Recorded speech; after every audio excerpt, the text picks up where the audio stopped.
त्याला माणूस कधीही निवडून येत नाही। हे मला सिंधुदुर्गच्या लोकांनी फोन करून सांगितलं। आमचे ज्यांना आम्ही आमचं दैवत समजत होतो ते मधु दंडवते एकदा पडले पुन्हा निवडून आले नाही, सावंत पडले पुन्हा निवडून आले नाही, निलेश राणे पडले एकदा नव्हे दोनदा पडले निवडून आले नाही। आता राणे कसे निवडून येणार? येणार? येऊ शकत नाही।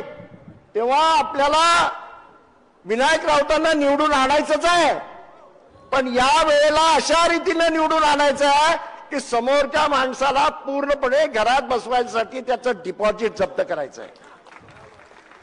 2.5 ते 3 लाख मतं कोणत्याही परिस्थितीमध्ये आपल्याला पडली पाहिजेत। आणि एक गोष्ट सांगतो, आता जो काँग्रेसने जाहीरनामा दिलेला आहे आणि शिवसेनेचाही जाहीरनामा आहे त्याच्यामध्ये मुख्य म्हणजे महिलांना सगळ्यात महत्त्वाचं स्थान दिलेलं आहे। प्रत्येक कुटुंबातली गरीब महिला, एका महिलेला वर्षाला 1 लाख रुपये तिच्या घरामध्ये जाणार आहेत। महिलांना तुम्ही टाळी वाजवा, केवढी मोठी गोष्ट आहे। कारण तुम्ही बाहेरही काम करता आणि घरामध्ये गेल्यावर तुम्हालाच काम करावं लागतं। नवरा काय करत नाही, पेपर वाचत बसतो। याची जाण राहुलजींना आली आणि कोणत्याही परिस्थितीमध्ये त्यांना सबळ करणं हा महत्वाचा भाग आहे। समाजामध्ये रोज फूट पाडता, रोज तेवढंच काम। पहिल्यांदा म्हणाले आता हे काँग्रेसचे लोक काय करणार आहेत, तर महिलांचे दागिने गरिबांना वाटून टाकणार आहेत। आता म्हणतात म्हशी वाटून टाकणार आहेत, म्हशी। आता यांना म्हशी कुठून आठवल्या माहिती नाही, अशीर कशी ही म्हशी। तर एक लक्षात घ्या, आत्ताच्या घडीला आपली निवडणूक जी आहे त्या निवडणुकीमध्ये त्यांच्याकडे एकही मुद्दा नाही हे लक्षात घ्या। ते बोलतात स्वतःच्या जाहीरनाम्यावर, ते बोलतात का? कारण त्या जाहीरनाम्यामध्ये सांगण्यासारखं काही नाही। त्या जाहीरनाम्यामध्ये एकच गोष्ट आहे, अदानीला सगळं कसं काय द्यायचं, अंबानीला सगळं काय कसं द्यायचं हेच आहे, गरिबांसाठी काही नाही। त्यामुळे ते बोलू शकत नाही। तुमच्या माहितीसाठी सांगतो, 1% लोकांच्या हातामध्ये या देशाचं 40% धन आहे। 40% बेकारी रोज वाढत गेलेली आहे। यांच्या काळामध्ये आता बेकारी किती आहे माहितीये का?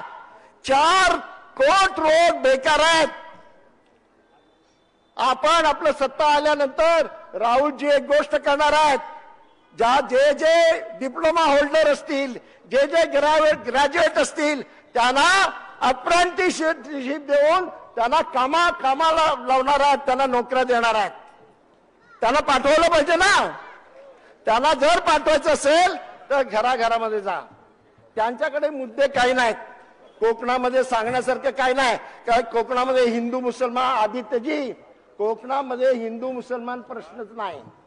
आमच्या गावचं मंदिर हे आम्ही असं समजतो आमचं मंदिर आहे। आमच्या गावची मस्जिद ही आमच्या मस्जिद आहे, ती हिंदूची मुसलमानांची असं मी बघत नाही। आम्ही कोकणामध्ये आधीच एकत्र आहोत। ते मोदींनी कितीही प्रयत्न केले तरी इथे हिंदू मुसलमान प्रश्न निर्माण होणार नाही। आणि मी इथे सांगू इच्छितो की ज्यांना जे लोक पैसे घेऊन तिकडे फोडलं, पक्ष फोडण्याचा प्रयत्न केला, त्यांच्या विरोधी लोकांना राग आहे। आणि मी तुम्हाला सांगतो, उद्धवजींची प्रतिमा इतकी जबरदस्त झालेली आहे की आता एका बाजूला उद्धवजींच्या विरोधामध्ये बोलत होते, आता उद्धवजींची तारीफ करायला लागले। आता उद्धवजीचे पाय धरायला लागले, पाय। ते म्हणतात उद्धवजी जर परत येणार असतील तर आम्ही त्यांचं स्वागत करू। अरे तुमच्या बरोबर आता कशाला येतील?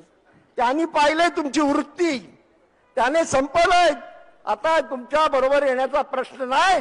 आता खऱ्या अर्थानं इंडिया ब्लॉक, इंडिया अलायन्स याचंच सरकार येणार। आणि हे सरकार आल्यानंतर काय होणार लक्षात घ्या। राऊतजी एक गोष्ट तुम्हाला करावी लागणार आहे, ती म्हणजे सरकार आल्याबरोबर नव्हे तर आपलं मोठ्या प्रमाणात लोक निवडून येतील आणि सरकार येणार असं पाहिल्यानंतर मोदी आणि शाह या देशातून पळून जाण्याचा प्रयत्न करतील। तुम्ही जरा लक्ष ठेवा। फार लक्ष ठेवणं आवश्यक आहे, कारण यांच्याकडे आता मुद्दा नाही. यांच्या 2 मोदी आधीच गेले ना, माहिती आहे ना तुम्हाला. हा तिसरा मोदी कधी जाईल काय पत्ता लागणार नाही, कारण सगळे मोठ्या प्रमाणामध्ये 1,00,000 करोड रुपये आता इलेक्शनसाठी खर्च केले झालेले आहेत. तुमच्या आमच्या खिशातून काढलेले, जे छोट्या छोट्या लोकांच्या खिशातून काढलेला प्रधानमंत्री निधी, त्याचा हिशोब नाही. इलेक्शन बॉन्डचा हिशोब नाही. ते सगळे हिशोब तुम्हाला काढावे लागतील. काढणार ना. आणि एक गोष्ट तुम्हाला सांगतो, राणे साहेब मंत्री होते ना, काय केलं? सिंधुदुर्गात नाही केलं. इथे करण्याचा प्रश्नच नाही. काही केलं नाही. आणि ते राज्यसभेवर होते, त्यांना ही बाब नको म्हणून याने बीजेपीच्या लोकांनी मुद्दाम होऊन, त्यांना माहिती आहे की इथे निवडून येणं शक्य नाही, कारण इथे कोण आहेत? राऊत आहेत.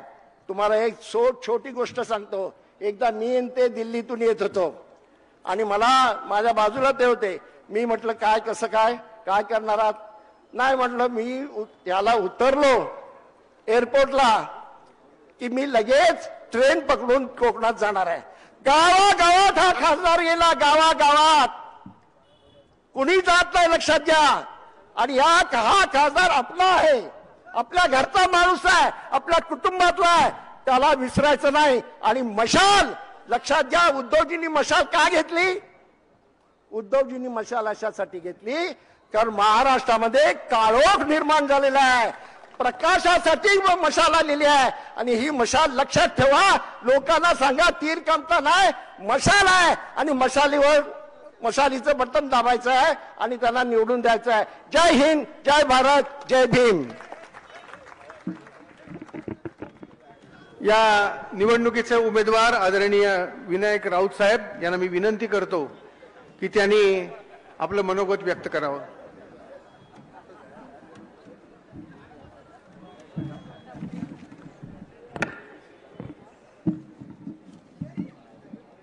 व्यासपीठावर उपस्थित असलेले